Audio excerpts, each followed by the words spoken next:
What's going on, everybody? My name is Tamar Turner, and I'm the host of the Down to Business podcast, where the mission is to really provide exposure to businesses, entrepreneurs, and artists all around the world in their respective crafts. And we do so through audio and visual interviews where we come on and we talk about all things from getting into the business to most memorable moments to even some advice that you may give for other business owners and entrepreneurs out there. So if this sounds like something that you would be interested in, we'd love to have you on for an interview. Please be sure to reach out via any social media platform and we'll definitely get back to you. But until then, enjoy this episode.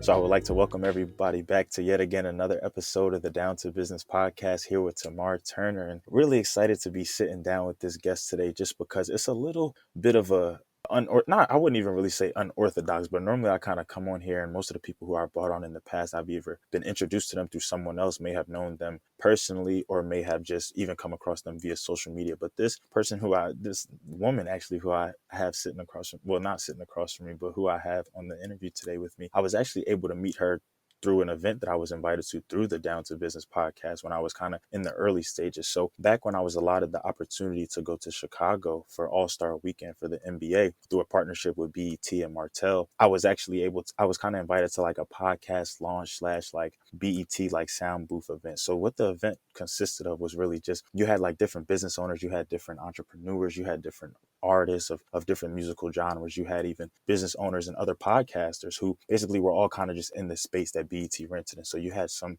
kind of well-known people like Nick Wright, and kind of had the Shiggy Show out there. And you had Dan Rue out there, the guy who's always dancing. People just different talking, different interviews. And then you kind of had the artists being able to kind of go in the sound booth and different things like that. But through this event, it really served as a way to network. So you were meeting people really from all over. I met some people from Philadelphia. I met some people from California, Chicago, of course, where I was at, Detroit, Texas, different things like that. But just in the event, obviously, like it's kind of just one of those events where you kind of just have to get in where you fit in. So like me personally, I was there solo. Some people were there kind of traveling together. Some people knew others just from being there for the weekend already. But this was really just one of those events where you kind of just, you see people, you talk, different things like that. But so a few people stood out to me, like in particular in the events, just because of maybe things that they were wearing, maybe things that they were saying. And so this woman who I have today, Covania, she really stood out to me in the beginning just because of how vibrant she was, how outgoing she was, how I could really tell you about her business and what she does. And we didn't even have a physical conversation like right away before I could do that. Meaning that I heard her just talking to other people, engaging other people, talking to her, but really just putting herself out there. And that was something that really just stood out to me and motivated me, because I love being outgoing. I love kind of being around outgoing, but yet personable people, not just something where they're trying to pitch it to you or sell it to you. So I really say all that to say that she really just, she does her thing, like in and out, day in and day out. And just even in that one encounter that I had with her, but just being able to be around her, being able to be around other people for hours, I was really impressed. So impressed that obviously I got her contact information, followed up with her. And so here we are today. So to make a long story even shorter, Covana, how are you doing today? I am doing well. Thank you so much. I'm excited to be on your show this evening. And I definitely just want to say I was impressed by you as well.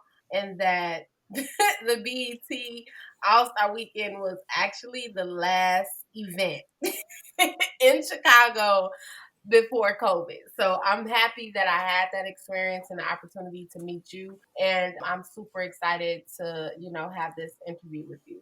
Absolutely, absolutely. And now it's crazy that you actually just brought that up, that I was just actually looking at the picture I posted and looking at the events. And sometimes things pop up on my memories. Well, I really can't believe that that was truly like the last gathering, like no mask, nothing like that. People just really just enjoying themselves, having a good time before, yeah, the midst of all this started. So what brings you on the podcast today? Can you just tell us a little bit about yourself? And can you just tell us a little bit about your business, Bomb and Bossy?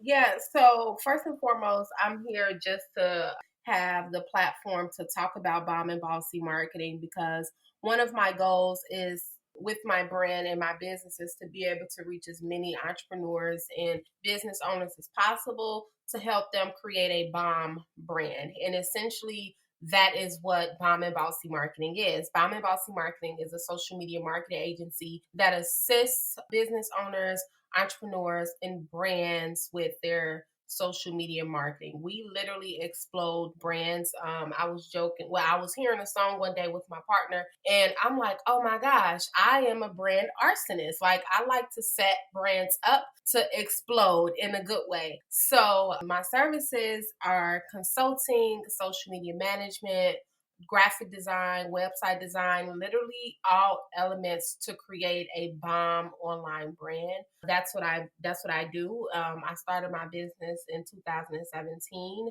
and since then I've been able to help over 400 brands grow their business. So I'm super excited about that, and I look forward to seeing how those numbers increase.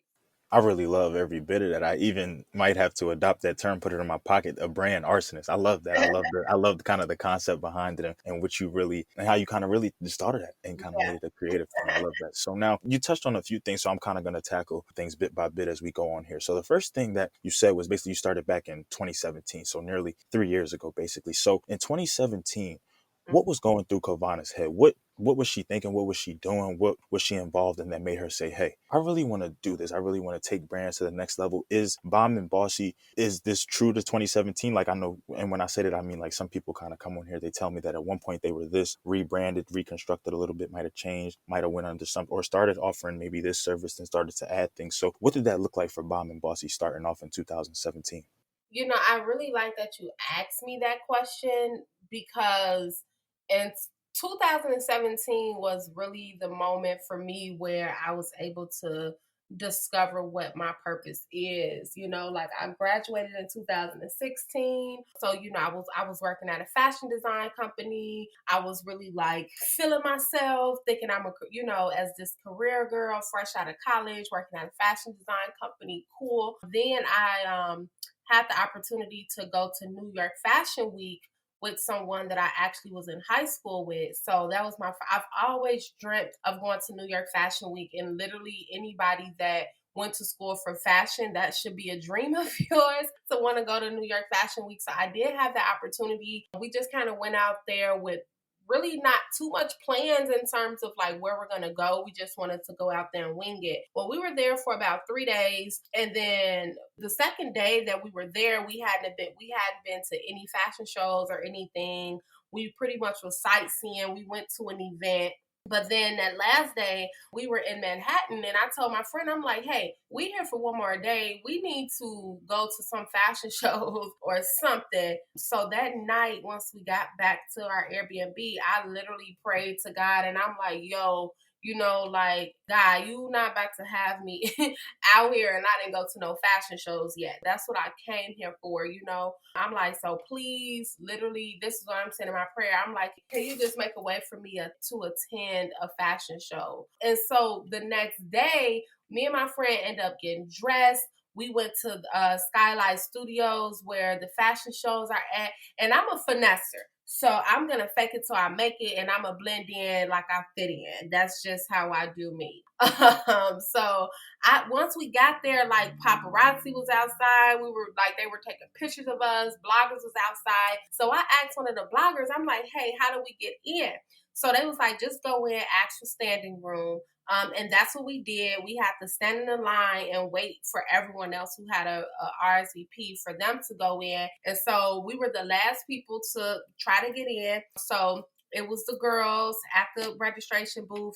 The girl had her iPad or whatever. And I'm like, oh, she about to know we didn't try to ask for standing room. So how about she asked my friend for her name. My friend told her her name. And then when the girl typed it into the iPad, she was like, this was so miraculous. Oh my goodness, thinking about it. The girl was like, oh my gosh, you guys can just go in. We've been having troubles with our iPad. Like, I literally can remember it like yesterday, and I'm still mind blown at that. So we went from not having no fashion show plans to me praying like, God, you need to make something happen, because I didn't come to New York for this, just to sightsee, to going to the space where the fashion shows are, to miraculously getting in. And we got in at like 11. We didn't leave until like 11. I end up seeing Cardi B that night in there, Tiana Taylor, Miss J, some more monumental people. It was just crazy. And from that point, I was around so many creative people that were living out their dreams. I realized, like, I want to have something of my own. When I, being in rooms when I'm networking and I'm saying, hey, I work with this 9 to 5, that's cool. I work for the fashion design company, but I'm like, no, I need to have more than that, something that's mine, something when I walk into the room, I could say, hi, I'm the CEO of this company. And when I got back home from New York, I started mapping out what I wanted that what to be. And Bomb and Bossy came about, and the story can get longer, but in a nutshell, that's pretty much where I was at in 2017. Oh, one thing I would like to add to that though. When I came back home, some weeks after that, I started wearing the color yellow a lot bit more because I'm like, oh, I love this color. And I was in Walmart, and when I was in Walmart, a prophet was in, like, a prophet for anyone that's spiritual. It was a prophet in front of me, and I like made conversation with her. And then she told me, she was like, the color yellow is going to take you far. And I'm getting the chills right now because it literally has. And I wish I could see that lady. She told me that before I even got to where I am and everything. And my brand color for Bomb and Bossy is yellow. So that's in a nutshell where I was at in 2017. I love that. And I low key feel like that, even though you kind of only reminisced on that one kind of event, that one spotlight, I feel like you just took me on a 3 year journey just because of everything that really was going through your head, of everything that you were really just experiencing, thinking, wanting to do. I think that that's crazy. Wanting to, like you said, being able to introduce yourself as the chief executive officer of any organization, of any business, is just a great thing to have, a great thing to want. Ownership is crucial, is definitely nice. So I love that for you. I love that, the fact that you were able to even manifest that, and here you are now today, just doing everything that you do. So, and continuing to elevate. Now, something that you also spoke on kind of a little bit earlier in the interview was about working with 400 plus brands. So that, to me, I I was mind blown. Like, I was just like, wow, that's definitely a lot. That's a lot of work. That's a lot of sleepless nights. That's a lot of days just putting in work, grinding, all of that, especially when you're kind of on your own, making your own schedule. Just things can get a little hectic. Now, with those 400 brands, was that something that you always kind of envisioned? Did you always kind of start off and just, well, I would say, when you started off, did you want to more so just be personable, just take on a couple of here and there? At what point did you realize that you really wanted to expand? You really wanted to kind of just take on as much as people wanted to be helped, pretty much? When I started my business, I was like, I just got fired from the fashion design company that I was actually working at. And that was in 2017. After I got back from New York Fashion Week, maybe a month later, Fashion Week was in September. I got fired through email, and like at the end of October, like going right into November.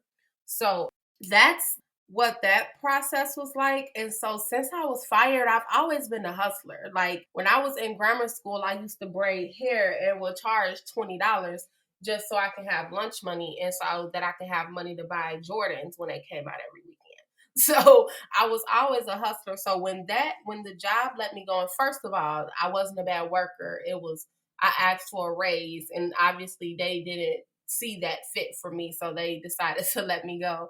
But I told the CEO of that company, I'm like, I'm not even mad.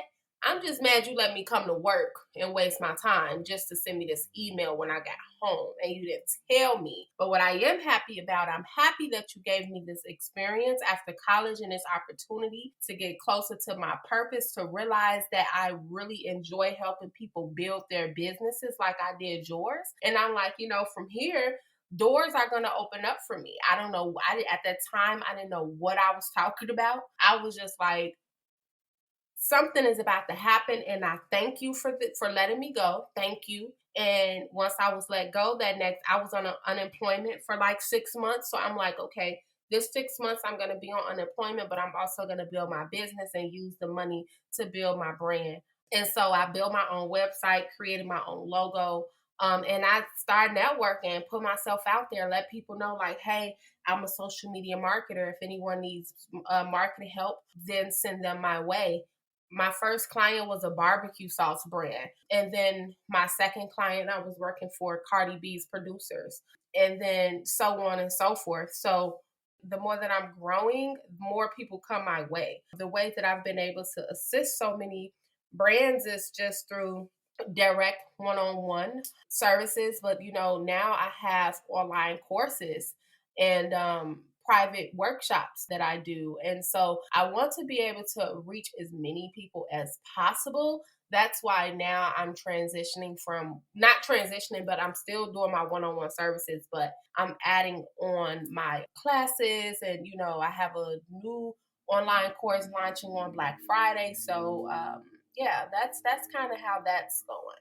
That's crazy. And then you said even hearing about the barbecue sauce brand and even hearing about just things that you did with New York Fashion Week. And like you said, even just a bit ago, how nobody should have studied fashion and not want to go to New York Fashion Week. It's crazy. I didn't even study fashion. And New York Fashion Week is on my bucket list at this point. I was able to work with one of my buddies who was the CEO of the Forefront Group. And I was able to do some work with him and trying to secure some vendors and just different things for New York Fashion Week. But in that, it actually I generated an interest in it just because, yeah, I kind of heard of it. I knew what went on, but as somebody who didn't really study fashion, I never really paid too much attention to it. But after doing some research, after looking at some of the events, the recaps, I was like, wow, that just seems like the place to be, just the place to Mhm. network. It seemed like that BET event on steroids at Yeah, all times through the whole. So it just seemed like one, I could definitely see how you can leave there with inspiration, with wanting to own something, with wanting to do this, to really just do what you love and have fun with it. So, yeah. okay, I like that. Now, just in thinking about, like you said, just working with all these brands and really just wanting to grow and elevate,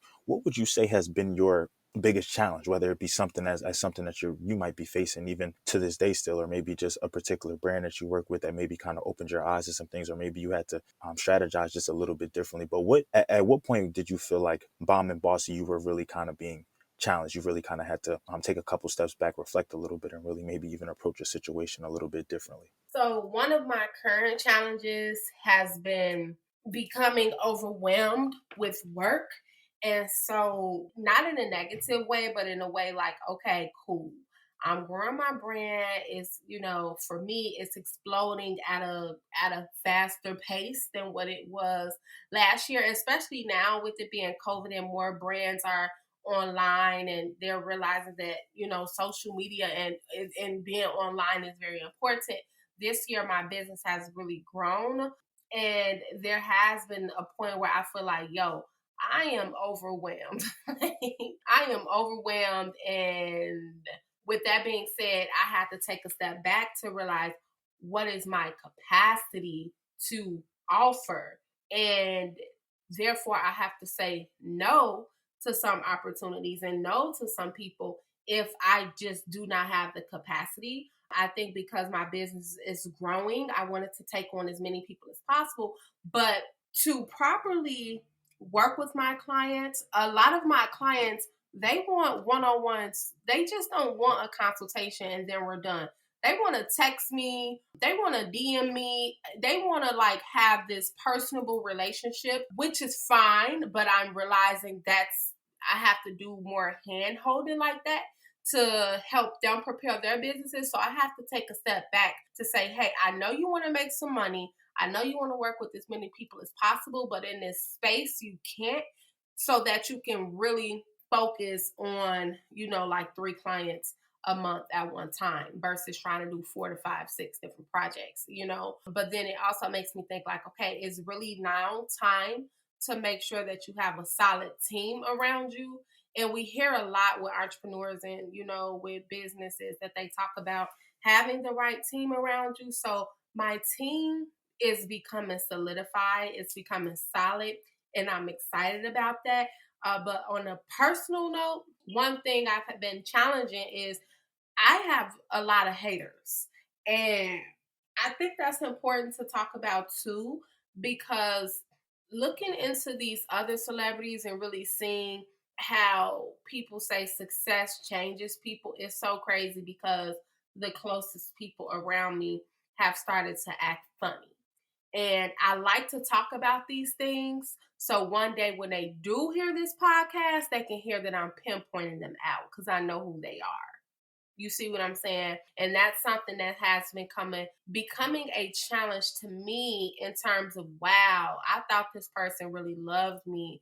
I thought this person wanted to see me be successful. So it's that situation of like business, growing a team, but also personal when I want to have people close to me be a part of my team, but they can't be a part of my team because they can't accept the fact that I'm becoming successful.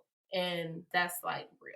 And honestly, I really couldn't agree with you more. It's crazy sometimes to think that it takes you having to make a big move, you having to announce something monumental, you having to even maybe go through a hardship. Just thinking about the opposite side of the spectrum for that to really show people's true colors. But in the same note, that how that can be crazy sometimes is definitely necessary. It can bring to light what can be fake support, or like you said, just that hating mentality, just that crabs in a bucket. Nobody wants to see Covana and Bomb and Bossy go to the top. Nobody wants to see Tamar and Down the Business podcast go to the top. Or just certain people kind of just have that energy, and it's just like it's detrimental, but it's Correct. needed just to weed out so that you can kind of get rid of that and only manifest and kind of surround yourself with the environment that you want, the environment that you need. So for Mm, sure, it's necessary, it's needed all the yeah. time. But so now, just in thinking about Bomb and Bossy, just in and looking at your page and looking at the 1,000+ posts that you have, but really just the content, just it really, I would say following you was one of my best follows just because it added some excitement to my timeline. Not to say my timeline was dull for all my followers out there listening or whatever. Not that I don't like y'all pictures or stories up there,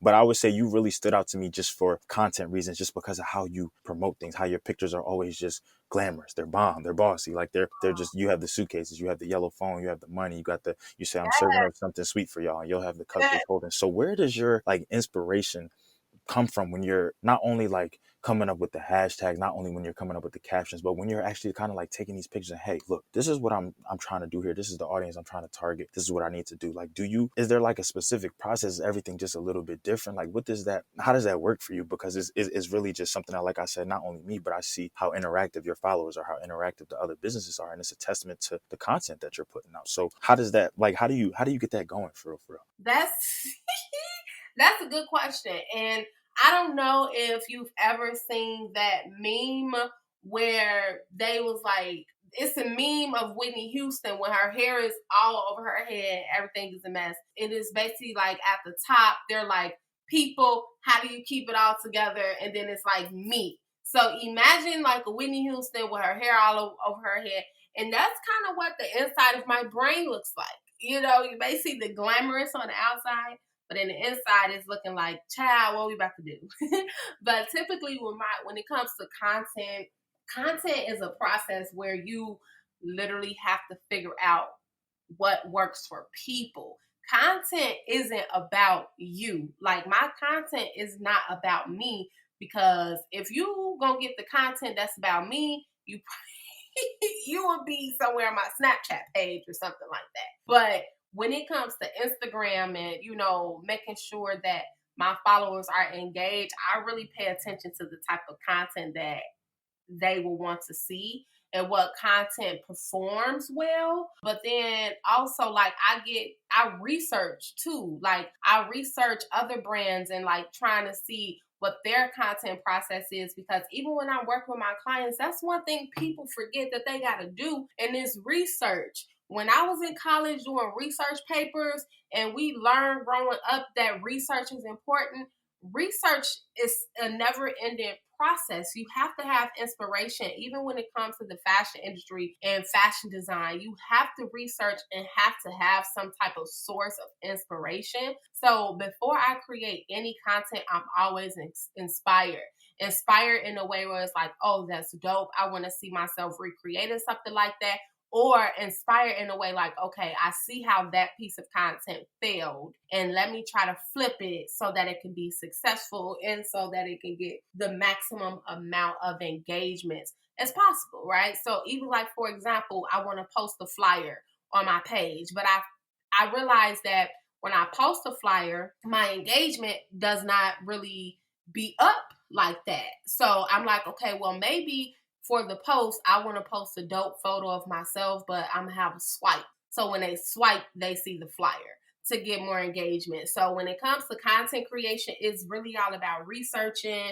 For those who are listening and they want to like create bomb content, like my strategy is researching, getting inspired, and executing and creating the content, posting it to see how it performs. And, when something works, you continue to do it.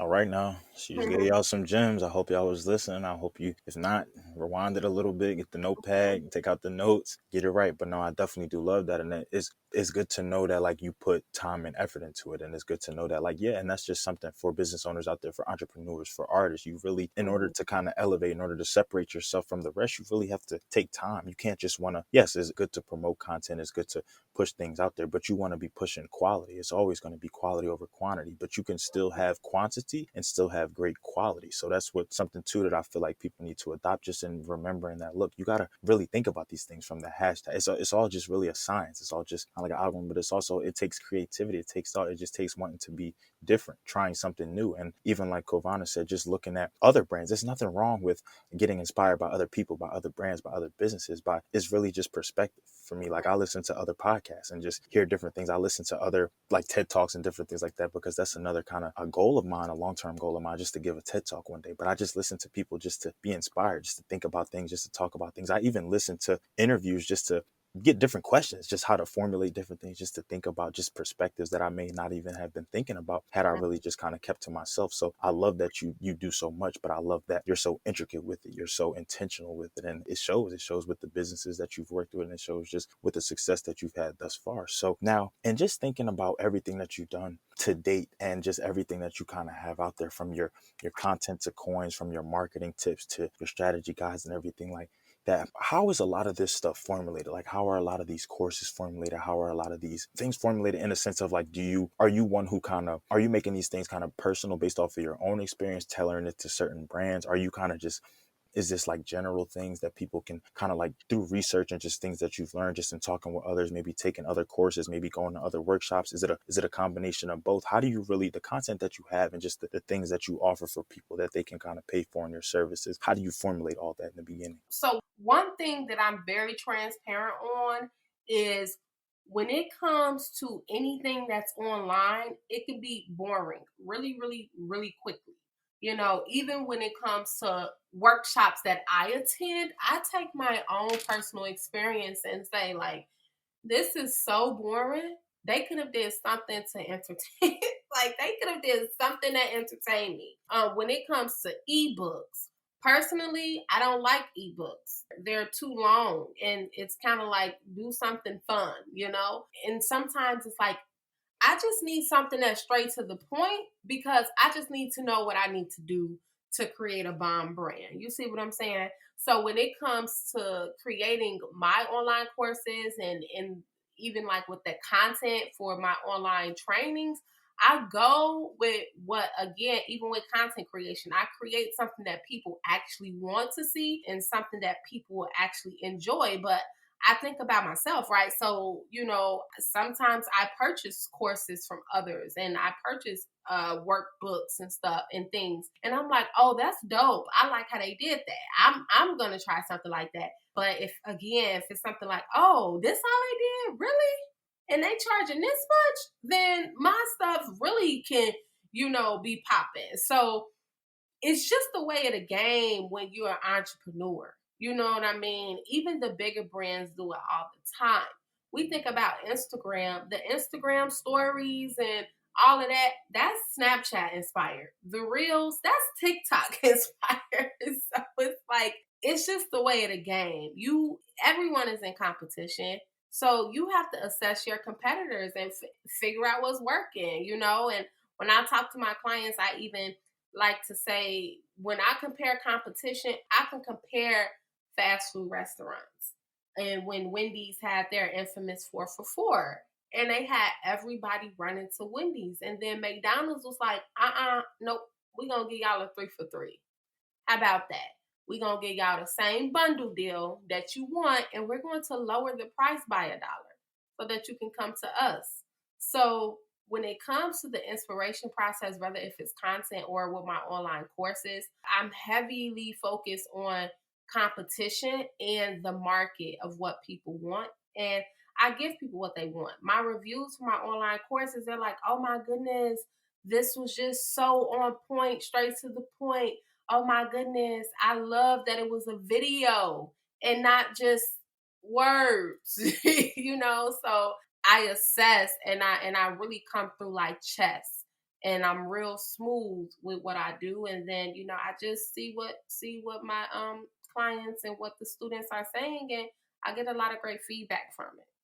I love every bit of that, even down to the just the science of when you were talking about the Wendy's and the McDonald's, just hearing about how, yeah, it's always a competition somewhere out there, but that's why you always kind of have to keep your eyes and your ears open to see Mhm, and to just know like what's trending, what's now, what's old, what's new, what are people talking about, what can mhm. be done differently, what went wrong with that, whatever. There's always like a game to it, like you said. So yeah, for sure, for sure. Now, and kind of going back a little bit to thinking about the all the brands and everything that you've worked with and who you're currently working with, and even thinking about the future, is there any brand that maybe you have seen, or maybe even you may not even have a particular name, but maybe just a particular service, or maybe just an industry that you are looking forward to working with that maybe you haven't worked with yet, or maybe you saw some of their content and you really think that maybe you can elevate them or do something different with them that you just haven't done yet that you're looking forward to doing?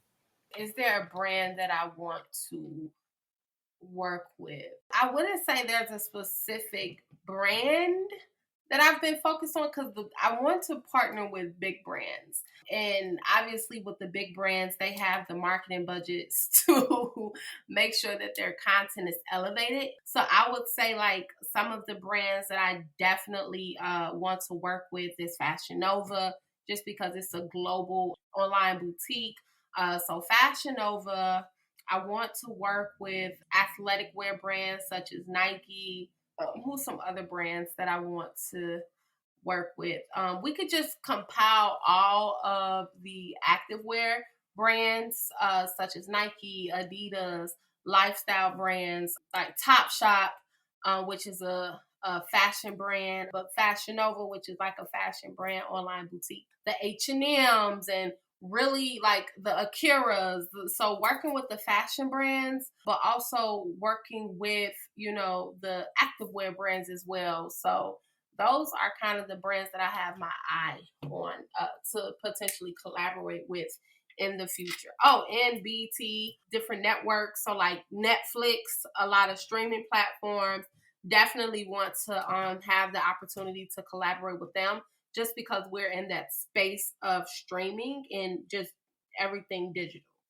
And now we've manifested a lot of things on this podcast, and so I don't see that being any different. In due time, you will be able to work with all of that, all the activewear, all the streaming, Fashion Nova, everything like that. It just, like you said, just continue to do what you're doing. Just continue to have that Whitney Houston hair. Just continue to kind of be stressed out sometimes, and just go through the process and everything. Like that's just how it goes sometimes. But no, I definitely am looking forward to that, and I definitely do even see later down the line us doing a follow up when Bomb and Bossy is helping some of these brands and marketing for some of these brands, being sponsored by some of these brands. So I definitely can't wait for it. Can't wait for that. So now, before we wrap things up a little bit, do you feel like there's anything that we may have not touched on this episode that you feel like the people out there should know about you or Bomb and Bossy, or just the things that you guys are doing, or anything that you have coming up? So I always like to point people, if you're interested in working with Bomb and Bossy Marketing, you can definitely just visit bombandbossy.com, learn about our one-on-one services. If you feel like you're just starting in business and you may not have the budget to do something on a grand scale, such as the different one-on-one services that I offer, I do have my online courses that start at $25.